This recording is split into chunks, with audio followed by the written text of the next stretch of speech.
Good afternoon, Hawks fans, and welcome to our 7th edition of our Hawks podcast. Today we have with us our head football coach, Paul Johnson. I'm Meredith Long, the Deputy Athletic Director here. I'm Kishara Simpson, the Director of Athletic Communications.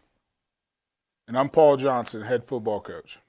Coach, we've been just chopping it up here for a little bit, trying to settle in here before we get going here. We're going to talk for maybe half an hour and just see where things go.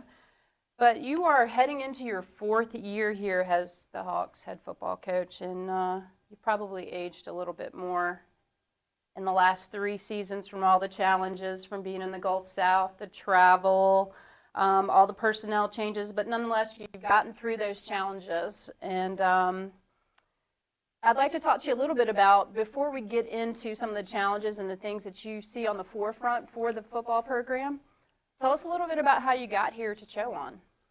I was at University of Charleston for 10 years, and I just felt like it was time to move. Like, if I want to get where I want to be, which was ultimately being a head coach.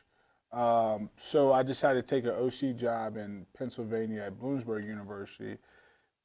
But the challenges in working for a new head coach drove me to really want to be a head coach. Didn't have... working for Pat Kirkland for 10 years and Bill Stewart and all the great coaches that raised me in the coaching industry was phenomenal. But then when I went to Bloomsburg, I learned a different type of leadership and experienced a different type of leadership, what drove me to, I got to be a head football coach. So after that experience at Bloomsburg, I just decided that, hey, it was time to be a head coach. I think I had learned enough. Little did I know I had a lot more to learn. Yeah. I think that's a good mentality to have, though, because if you're always willing to learn, you never stop learning. Right. Never stop growing. Yeah. So I think that's interesting. Most people, just are ready to be head coaches, and I think I was kind of I was ready, but just moving out of my comfort zone made me realize it was time to do it. Right. So you played collegiately at Ohio University. Correct. Large university, a lot of people there. Talk to us a little bit about your playing career. Playing career, I got recruited by Steve Russ, who was part of the old staff when, I got recruited to Ohio University. My older brother was already there. He was a freshman. So I had some offers, but I decided to go to OU because my older brother was there, and it was just a great opportunity to play with him again. He was a defensive player. So I went to Ohio University as a defensive tackle. Okay. And then Coach Knorr woke me up in the middle of the night, true story. We used to stay in the dorms, and he asked me to move to offensive line, and the rest was history. And I started at left guard for 3 straight seasons. Frank Solis came in after I think my freshman year and kind of got the program to where it is now. So it's in great shape, and it's doing well. Good. So you got to actually go to a bowl game. Yes. As a player, what was that experience like? It's kind of cool. You just, it's a long week. It's really just playing a bunch of, you're doing a bunch of activities, and, you get to see the other team, which is kind of strange. You're doing activities, mingling and functions. It was a great time. So did you always know you wanted to be a coach? When you got done playing, were you just like, what's my next career move? What am I going to do? Or how did you segue from player to coach? I think it's a little bit of 2 things. My offensive line coach in college was awesome, right? And I just loved the way he coached and how he was more like a father figure, but he was on you all the time. And just one meeting, we sat down, and he's like, what are you going to do after this? And he thought that I could, be a coach. So, I loved and looked up to him. And, all my high school coaches drove me into coaching as well because they were always like father figures and always mentors of mine. So when I was done playing, I had the opportunity to be a graduate assistant at WU. And, I just don't know how you can turn that down. Yeah. Even though a lot of people do get into graduate assistantships and they don't stay the course. If you understand when you're a GA, even the coaches will tell you, hey, this big fella, you don't want to do this forever. But once you get in and you start coaching, it's like the only thing you can see yourself doing. Yeah. I want to just go back a little bit. You talked about playing with your brother. Right. You grew up, where did you grow up first off? I grew up in Parkersburg, West Virginia. Yeah, and you are one of how many boys? 4. Talk about that relationship that you have with your brothers, how you guys probably drove your mother crazy growing up, what your grocery bill looked like. Yeah, I think you grew up in a hyper competitive environment. I mean, every day is like, hey, feast or famine. Yeah. Tackle football in the yard. You're at the park all day. Your mom goes in the grocery store. You beat up the little brothers, like until they become big brothers. I think it was phenomenal. We had a great older brother who was, you know, showed us the way, showed us how to get to college, and it just kind of kept going. Once somebody went to college, then I was next, and Josh, and then Justin. I think they got better as they got younger. I mean, the younger ones definitely got better than us. So I think it's just that environment of being around boys all day. Yeah. So Yeah. how many played sports? Did all your brothers play All sports? play sports. There was no option. You weren't about to just do nothing. Right. Yeah, yeah. They weren't about to do nothing. Football? Did they all gravitate towards football? Football, basketball, wrestling. Yeah, those were the main sports we played. Did all play in college, or just you and your older brother? All four played Division One. Nice. Yeah. So your mom, she fed them up. You guys are kind of like the Watt brothers. Well, I think it's interesting when you talk about parents because my mom knew absolutely nothing about athletics. Right. Like, she's probably the most unathletic person in the family. But, shout out to her. Like, parents just show up. They kind of just, hey, what do you got going on? And they just support. And that's what our mom did. I mean, she probably still couldn't tell you anything about football.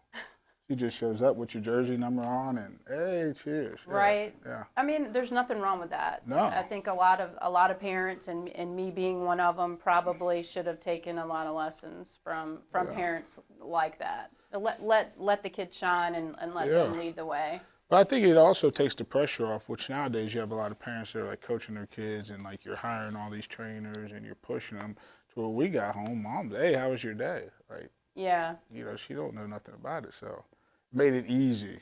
Yeah. Well, I think that's kind of a neat experience for you to have. Four brothers growing up, all ultra competitive, and all of you guys going on to have Division I collegiate careers. That's pretty cool. Not a lot of people get to say that. Yeah, it's pretty good. So that competitive spirit is kind of like what has led you into coaching today, in your path. What has been one of the hardest lessons that you've had to learn as a coach? You can't save everyone. I think, I'm probably generally labeled as a player's coach, right? So you really trust your kids and you build that relationship with them, but you just got to understand that you can't save everyone. Like, there's going to be some kids that they're going to listen to you in the office and leave the office and, they're a totally different person outside the football program. So, I think that's been the hardest thing for me to adjust to because when you're building a culture, it's got to be everybody, on the same page. You can have that bottom 20 if you go by the 20-80-20. You have your top 20 that is doing everything right that you don't have to motivate. Then your middle 80 are those guys that you're trying to get in the top 20, but they're generally guys you don't have to motivate. They'll show up and do work. It's the bottom 20 that you try to get to the middle 80, which is the challenge. And sometimes you got to give up on those bottom 20 guys. Yeah, that's tough. It's tough as a coach because, you took this unwritten oath to bring everybody with you. And that's a tough part of coaching is you can try, but sometimes you just can't get to everybody, unfortunately. So you and Kishar are getting ready to head out to Greenville, South Carolina for our second annual Conference Carolinas Football Media Day. I'm going to let I'm going to kick it over to Kishara, talk to you a little bit about that. Yeah, so we're headed out this afternoon. Who are we taking, and what are you most looking forward to for the media day? Well, offensively, we're going to take Luke Kroll, who was, just a really solid player for us last year coming in from the University of Charleston. Really impacted our offense, did a great job. And we're going to take Chowan, who was all-conference DB last year, who is, has a great story of his own. Came in as a walk-on, just walked in my office out of nowhere, didn't even know who the guy was, said he played football. So I'm like, all right, well, come on out. Ended up being a really good player for us. 2 years later, he's all-conference. So I'm excited about taking him. I think he's earned it. He's kind of a quiet guy, so we'll see how that goes. What am I looking forward to? The walks around downtown North Greenville are phenomenal. Just the sights, just getting up early, just walking around, seeing the waterfall. Being in the city. Being in the city, yeah. Now, the first 2 years of you coaching, Gulf South Conference was the conference we were in, and now Right. we're in Conference Carolinas. What do you see? What do you see the team doing in Conference Carolinas this year, or what are you most looking forward to going into year 2 for Conference Carolinas? Well, year one was interesting because it was just the Gulf South all over again, plus add Pembroke. That was it. It was like the exact same schedule as 2023, but we just added Pembroke. So it's like an interesting thing. So last year, we still played 3 crossover games in the Gulf South, so you still felt like you were in the Gulf South. This year, I think, is the most exciting year because we've been able to control our schedule a little bit more, making it a little more little more making it different than the Gulf South. Like we open up at West Virginia State, we go to UVA Wise. You're replacing those teams with West Florida and Valdosta. So you take those guys off the schedule. Now it feels like you're in a Conference Carolina actual season. Yeah. Geography plays a huge Yeah. role in that. Yeah. The travel for you guys, talk to us a little bit about that. What was it like packing 2 charter buses full of players and driving 2 days to get to Alabama, Mississippi? I mean, you'd have to talk to other people. Like I'm kind of like the type of guy that's up for challenges. It was a challenge all the way. I don't think we ever did it right. I think the first year, we left 2 days early and we'd stop halfway and stay in a hotel, and then drive the rest of the way, get another hotel, and then after we leave, stop midway, get another. I don't think that was the right way to do it. I think either way it was going to be hard. Last year we left on Thursday night, drove through the night. We thought that made it a lot better with all the traveling for the second year. So I mean, it was taxing on the body. I think it's really not good for the kids to have to travel that long. I don't think you can get your body back for game day. And then you have some teams that schedule a night game, which is insane. The disrespect is crazy. What do you mean it's 6 o'clock at night? Yeah.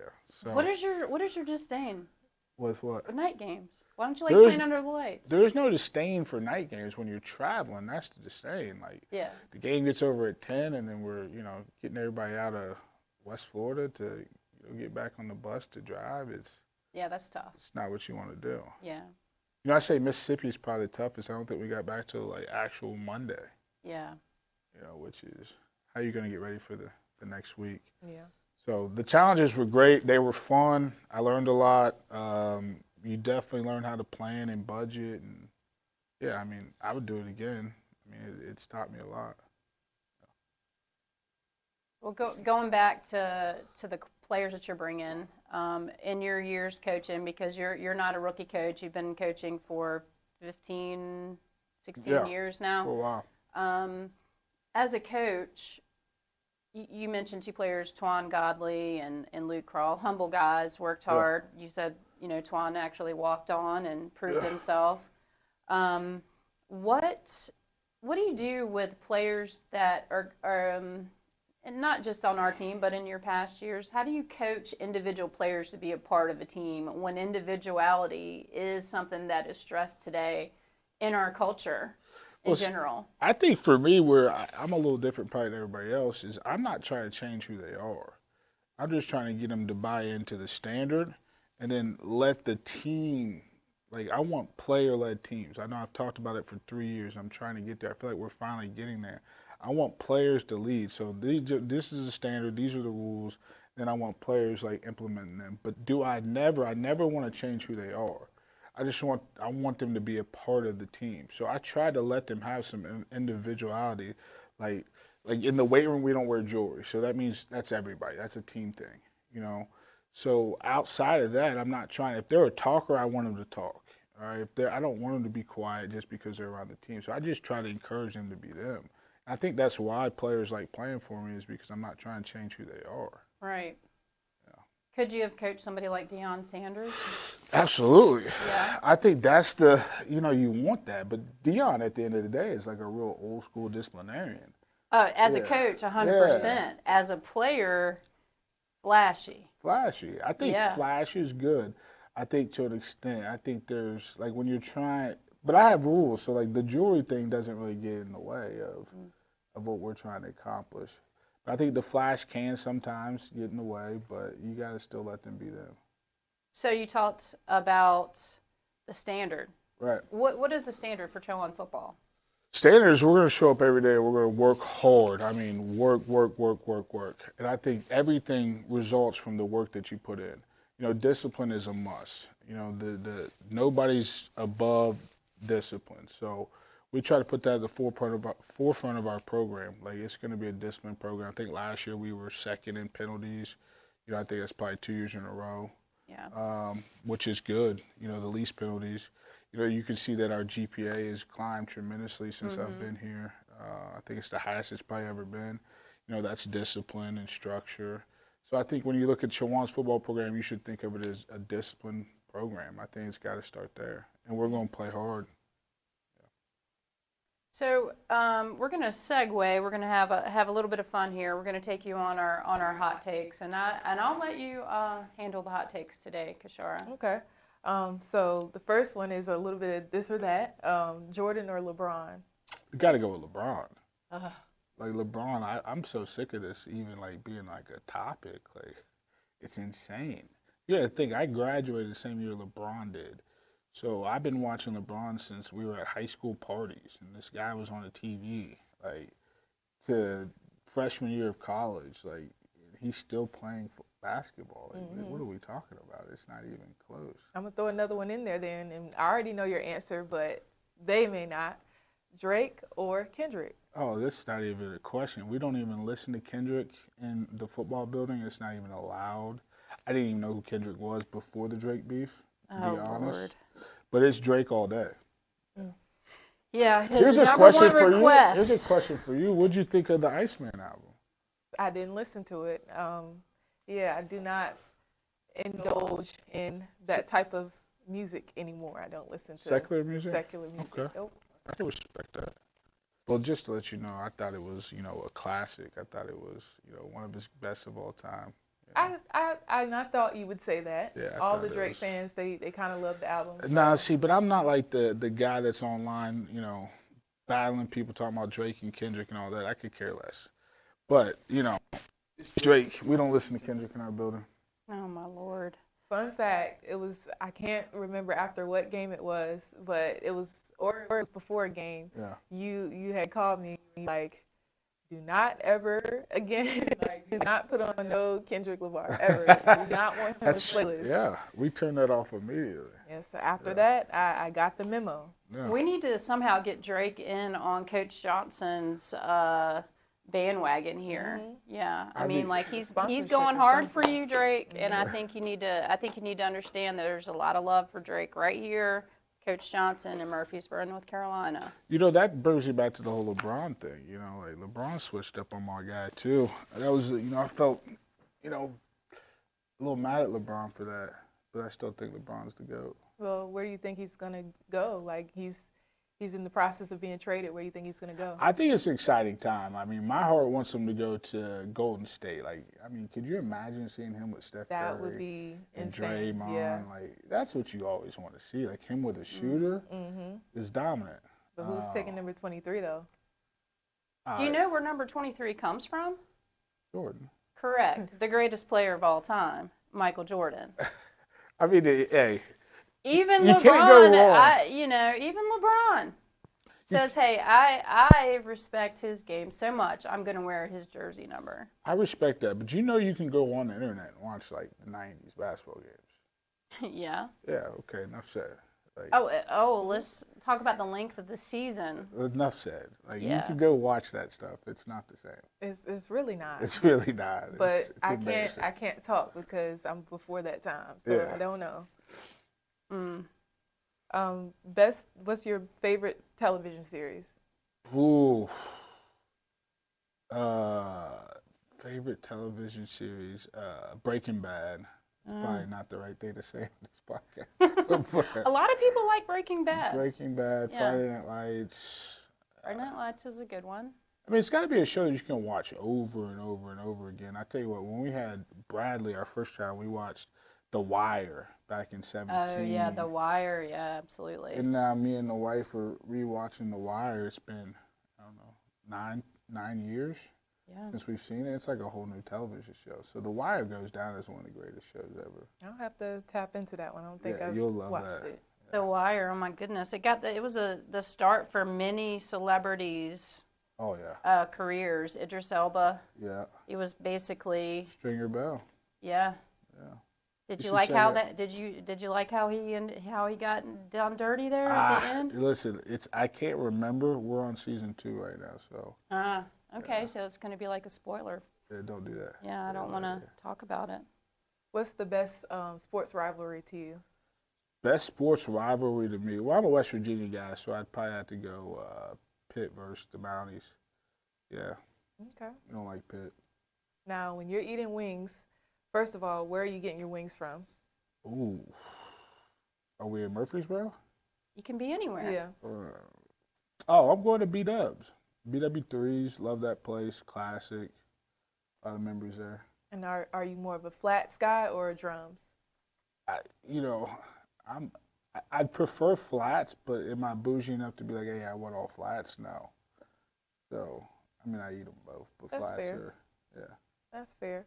Now, last question. What's your favorite or most interesting conspiracy theory that you kind of like or that you believe? Oh man, I can get stuck on the Elvis conspiracy forever. Elvis and anything with Michael Jackson. I mean, You think they're still alive? no, but I think it's such an interesting, like, deep dive. I mean, you could just be video after video, and you start to believe it. Like maybe Elvis is really alive.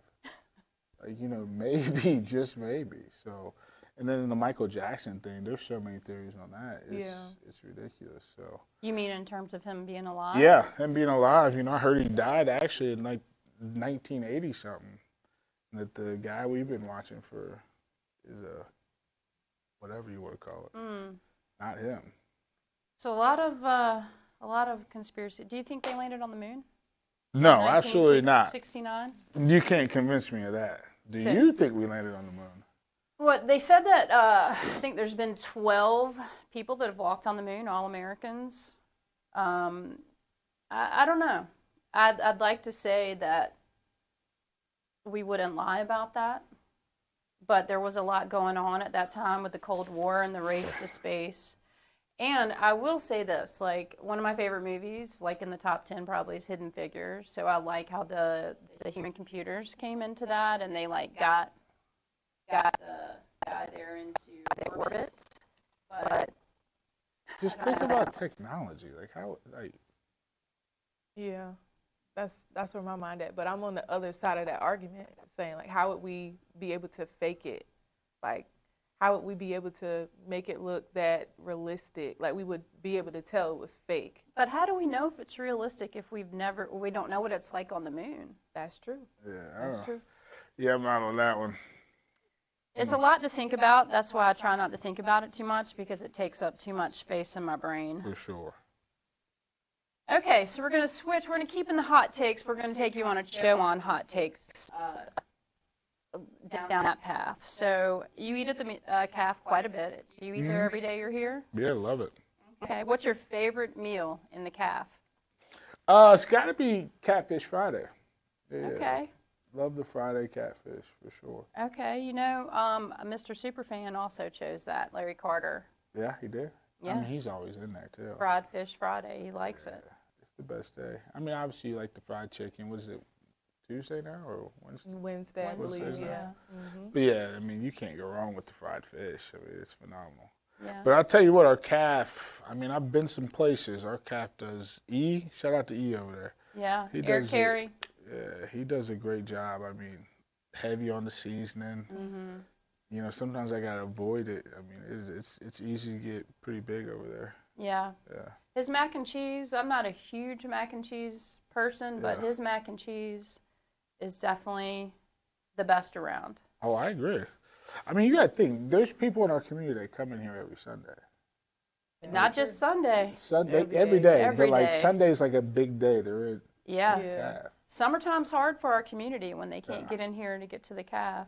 Yeah. It's a great deal, and it's a lot of good food. And I think, when I hear the kids here saying, "Oh, I got to go to the calf," I'm like, you don't have to cook it, and you don't have to clean up. appreciate it while you can, because you're going to spend the rest of your life trying to figure out what to have for dinner. But I think that's everywhere you go. I think the misconception is that the cap food is bad. But I think, when I bring transfers in and they start eating the cap, they're like shocked at how good the food is. Yeah, So I think we have one of the better calves, definitely the best one I've been around. that's good. Yeah, for sure. We have 300 acres here on our campus. Right. Did you know that? 300 acres? I did not. Okay, I now know you there's know. a lot. There's a lot of acreage.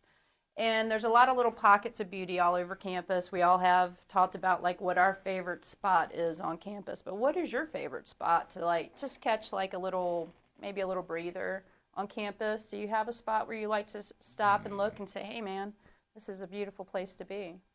It's a good one. I'm always over at the pond center, so that or the practice field or the calf. I definitely think the front of the campus. I usually do a walk on game day, and I always walk towards the front of the campus. It is beautiful now. They made some changes over there. They put some benches, but it's just nice and peaceful. They call it Squirrel Park. Like that area is awesome. Yeah, they have. Probably my favorite part. They've done some things to kind of like highlight the beauty of the park and the promenade, they call it, on the way down. Yeah. Really Got the nice. benches. Yeah, it's a nice, beautiful spot on campus. What is yours?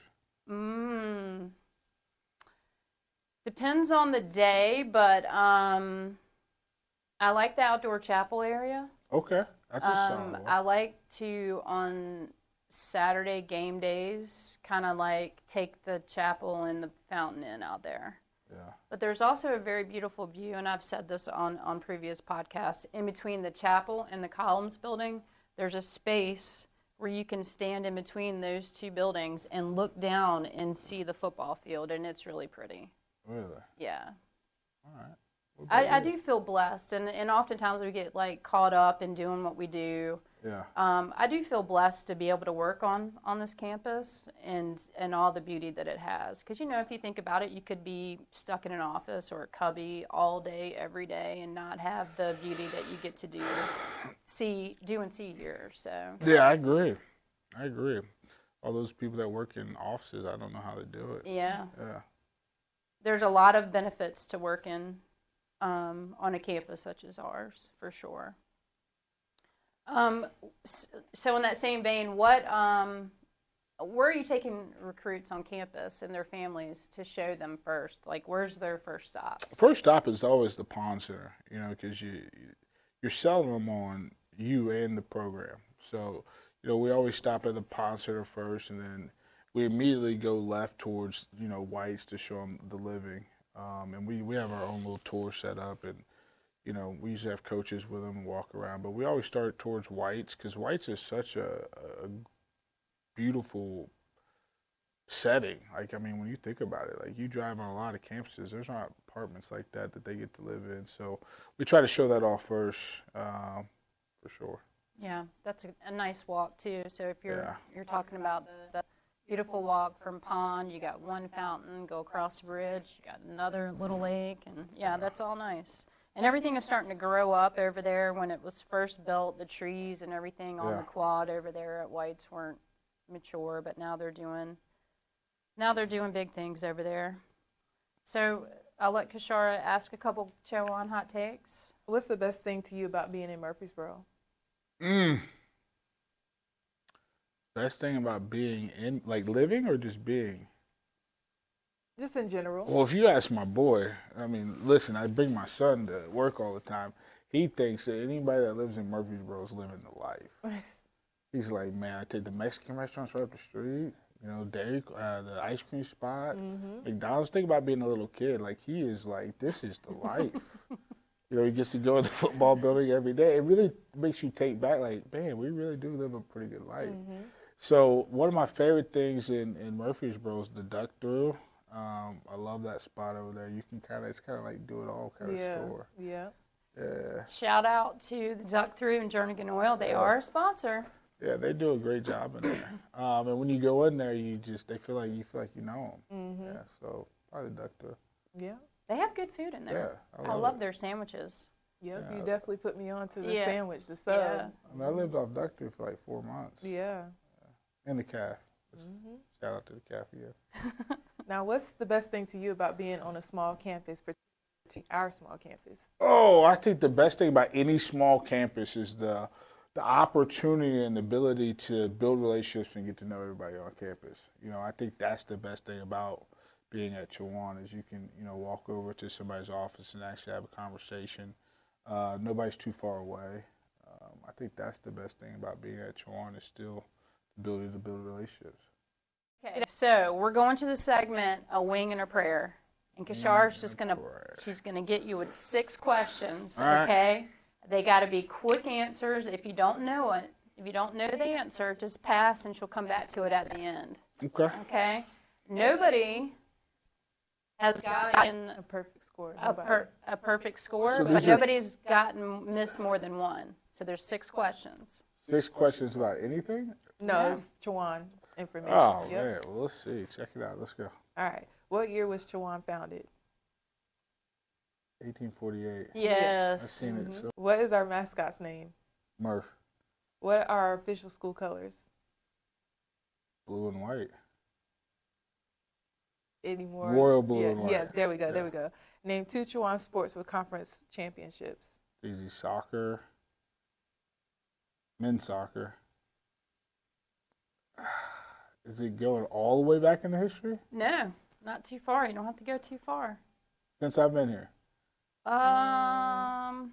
No, I believe probably soccer be the only one that has won a conference championship since you've Since been I've here. been here, yeah. Mhm. We'll come back to it next Okay. question.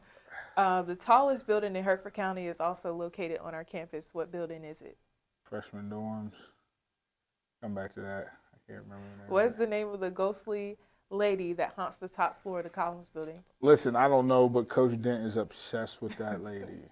Okay. You need to phone Coach Dent. Yeah, Right. like, I Get the don't answer. know. We've talked about that lady so much. Yeah. All right. Well, I missed more than one. Absolutely, good. you did. So the brown lady is the The name. brown lady. The I brown was gonna lady. say the bag lady. Close. I haven't seen her carry a bag before, but I'm sure every ghostly lady has a bag for sure. 2 sports that won conference championships. You could have said men's soccer, softball, volleyball, men's and women's tennis. Could have said any of those. Softball wins. Yeah, that way. Oh, Mm-hmm. yeah. Volleyball, several CIAA championships. Tennis on both sides, CIAA and Conference Carolinas. Yeah, that's kind of tough. I mean, Golf. There was only one. There was no team in the CIAA when I got here. Yeah, Yeah. that's true. So speaking of golf, you play golf. Yeah. Is that kind of like your outlet for when you are done with everything here? And Well, it started out like when you get into coaching and you're a GA, a lot of functions are on the golf course. that's true. And being raised in with 4 boys around, like you're hyper competitive. So like when you suck at something so bad, you have to get decent really quick because everything you're doing is on the golf course. Like every function, every golf outing, everything's golfing. Yeah. Like you just can't suck.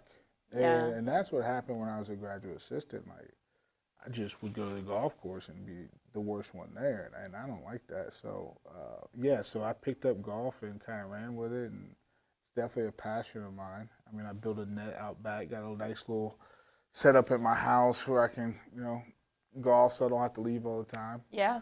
But yeah, And you guys won a tournament. we You want to did. brag about that for a little Well, bit? shout out to Coach Dent. He had a really good day. Dent, I've been chasing him for 3 years. Have not beat him once yet. It's like even when I'm playing really good, he's just playing a little bit better. Like I didn't even have one of them days like where he just falls apart. It just doesn't happen. He's Mr. Consistent. And he's got the most expensive clubs. And Okay. So he's got been the good fitted, gear. and he's been golfing since he was like 12 years old. He's really good. Here's where we can make that Drake connection. Like he could be sending you golf gear, like for being his number 1 here in Murfreesboro, North Carolina. Definitely.